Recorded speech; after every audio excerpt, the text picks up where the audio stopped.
Dipersembahkan oleh Kalau untuk keris ini kan ada yang menarik juga nih Mas Unggul. Di keris itu kadang-kadang ada lekukannya beda-beda itu. Ada yang berapa, ada yang 7, kayak 9 atau apakah itu ada arti-arti khusus atau fungsi yang berbeda? Eh, ada, mohon maaf. Nah, misalnya seperti ini. Ini Belokan-belokannya itu istilahnya ya, apa tuh? ini low.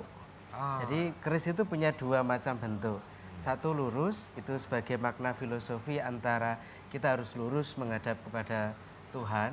Jadi secara spiritualitas itu harus lurus. Nah, kemudian ada satu yang kemudian low, tentang bagaimana mencerminkan kehidupan manusia di dunia.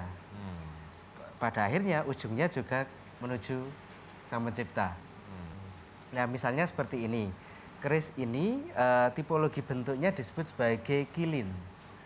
Di konteks mitologi ini perkiraan eranya sekitar era Majapahit. Oh, 1300, Ya, 400. abad ke-14. Jadi di era Majapahit kita punya hubungan yang baik dengan negeri Tiongkok. Waktu itu, nah salah satu bentuk hubungannya itu akulturasinya juga dalam bentuk keris.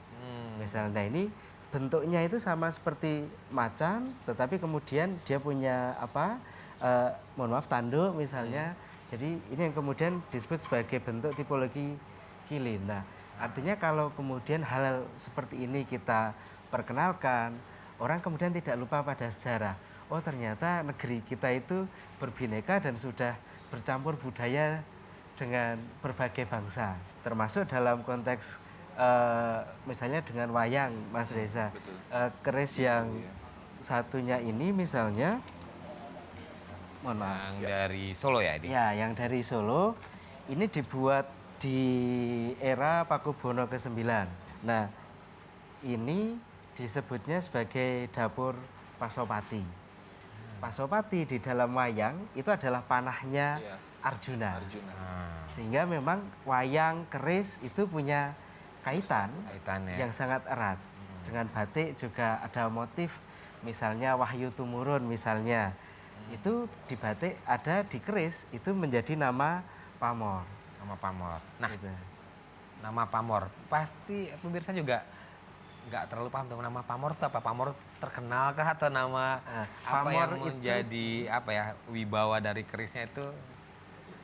Pamor itu guratan atau kemudian gambaran yang muncul pada bilah keris seperti ini. Oh gitu. Itu yang kemudian disebut jadi pamor. dengan pamor. Pamor gambar. Ya. Jadi nggak selamanya keris-keris itu hubungannya sama mistik apa, tapi ada juga dengan hubungan dengan agama Islam. Iya, dengan konteks agama. Ada akulturasi budaya pada zaman itu mungkin. Betul. Jadi kalau di keris ada kemudian warangka yang kemudian disebut sebagai Wulan Tumanggal. Jadi kayak bulan sabit. Itu warangka yang kemudian muncul di era Kesultanan Demak, masa awal penyebaran Islam yang kemudian ditumbuhkan, didorong pada masa Sultan Agung. Jadi Kerajaan Mataram. dipersembahkan oleh